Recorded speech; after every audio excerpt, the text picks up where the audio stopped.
Greetings, one and all. I just completed a store run and I'm trying to hold my bag of stuff in the same hand that I'm holding my selfie stick, hence the nausea-inducing video work. There we go. So, today is, what day is it?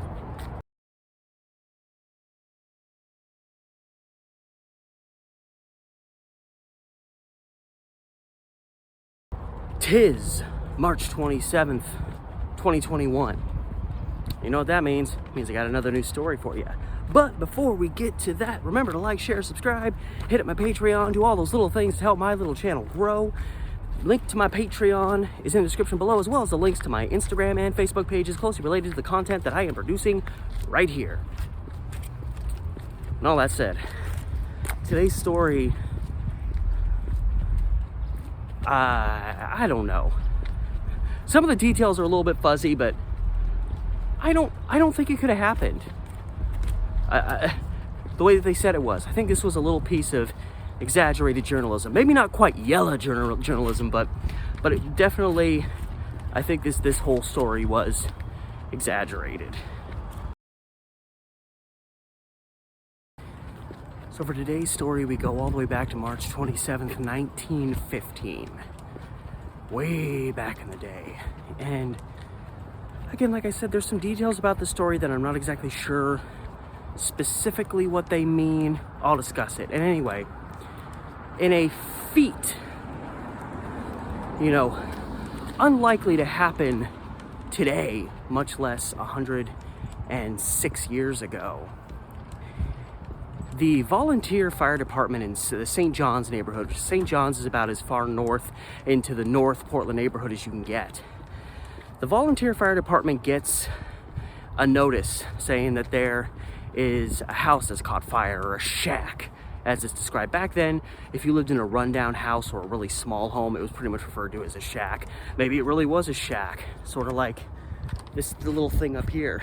It may have been just a real shack. Anyway, two fellers were living in this shack, because when you live in a shack, you can only be described as fellers. And under some circumstances, I don't know exactly what happened. It's very interesting. I'm talking about firefighters addressing a fire, and I'm hearing those sirens all over the place. But under whatever circumstances they were, the article did not stipulate how the fire occurred. Considering the time and place, it could have been the classic, some guy fell asleep smoking a cigarette. They maybe had a stove that went and I wouldn't think that it would be something electrical, because it's 1915, and while electricity was, becoming a little bit more prominent then, these guys were living in a shack. So I get the feeling that it probably wasn't something electrical, like wiring type thing. But whatever the circumstances were, the shack that these guys lived in St. John's caught fire. And the notice came in to the volunteer fire department, and as the article stipulates, these guys managed to take the call, leave, traverse, or run, as the article says, 16 blocks and put the fire out entirely, all in the course of 7 minutes. It's hard enough just to run 16 blocks in 7 minutes. You'd have to be doing, more than 2 blocks a minute, which is possible. It's absolutely possible. I can walk a block in just under a minute. So if you're running, yeah, you can do it, but that would take up pretty much the whole 7 minutes. Now, here's the thing. These were firefighters. They were volunteer firefighters. I don't know what kind of restrictions that would have put on them. It's 1915. I'm not a fire department, fire engine historian, so I don't want to make any broad claims about what these firefighters would have had available to them. But the fact of the matter is, the article says that they ran 16 blocks. Like, they grabbed some water jugs, threw it over their shoulders, and literally ran on foot 16 blocks and put the fire out. That's how it's written. It does not reference the use of any vehicle whatsoever. Now, it's 1915. The automobile is still very young. So I don't know if the volunteer fire department would have had an actual like vehicle. They may have just had the old like carriage with the big jug of water, and you'd have some horses strapped to it. You say giddy up, and the horses hopefully take you to where the fire's happening. But again, they make no mention of riding there, riding or driving there. It says they ran there 16 blocks and put out a fire in its entirety, all in 7 minutes. Again, if that's the case, if they ran, first of all, how did they bring enough water? I don't know the circumstances. I really don't. It's just if the story is as it was printed. Now, maybe they did ride some kind of vehicle there, whether it was a horse and buggy or an early archaic version of a fire engine.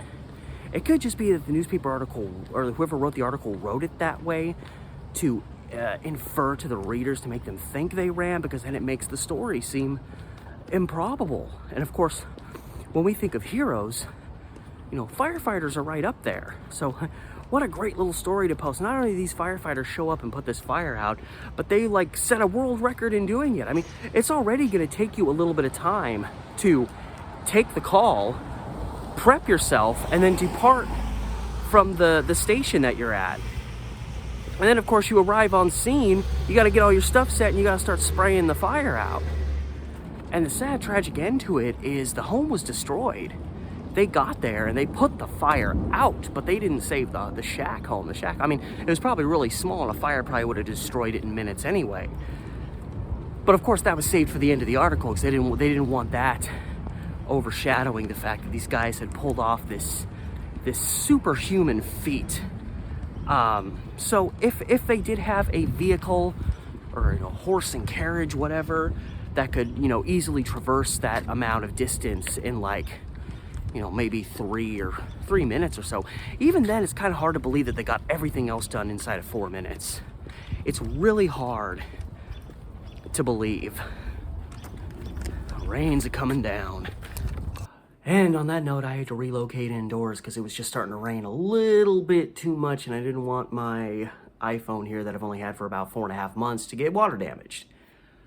But that was pretty much the story for the most part. It was just the fact that if you really take the words literally, what they say happened couldn't have happened. There was no way these people could have gotten the notice, gotten prepped, ran 16 blocks, and put out a whole fire. I don't care how small the shack was, in 7 minutes. Maybe 10 or something like that. Now, if they had a vehicle available to them, maybe, but these are details that were kept from us. So there's a lot of questions looming in the air, but I just saw the title and I was like, oh, this sounds really ridiculous. And again, even if portions of it are true, or the majority of the story is true, I definitely think it was, the verbiage used was used specifically to exaggerate the feat that these guys had performed as a way to, you know, make a little piece that could pop up in a newspaper and get people's attention. I mean, that's what you want when you sell newspapers. You want people to get your newspaper because you have all of the great stuff. So what do you think happened? Do you think they actually ran this distance? Do you think maybe they had a horse and carriage, a very early version of a fire engine, if they even exist? I mean, I'm sure by 1915 they existed to some degree, but they probably weren't extremely common, and I would think even less so for a volunteer firefighting group.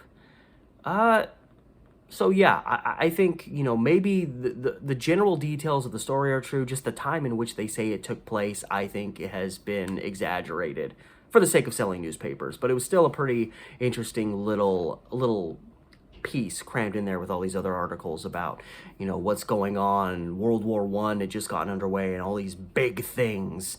And there's just this fun little play with your mind for a few moments kind of story. I don't know. I thought it was interesting. And that is it, the story of the unbelievable feat performed by the St. John's volunteer firefighters in putting out a house. I mean, when all is said and done, they did their job. So I'm certainly not criticizing the firefighters. I'm more criticizing the journalists involved in writing this piece. So I hope you enjoyed this, along as with all the other pieces I'm doing. I'm really enjoying doing this series as I'm getting further and further into it, but I'm still a small channel and I still need a lot of help. So if you want to do that, remember to like, share my stuff around, subscribe, hit up my Patreon if you want to help me out that way, because I'm always adding new tidbits there to give you more bang for your buck if you help me out there, and it allows me to, do more in relation to this channel and my main channel. And the link to my Patreon is in the description below, as well as the links to my Facebook and Instagram pages directly related to the type of content that I'm producing here, as well as on my main channel, Steve the Amateur Historian.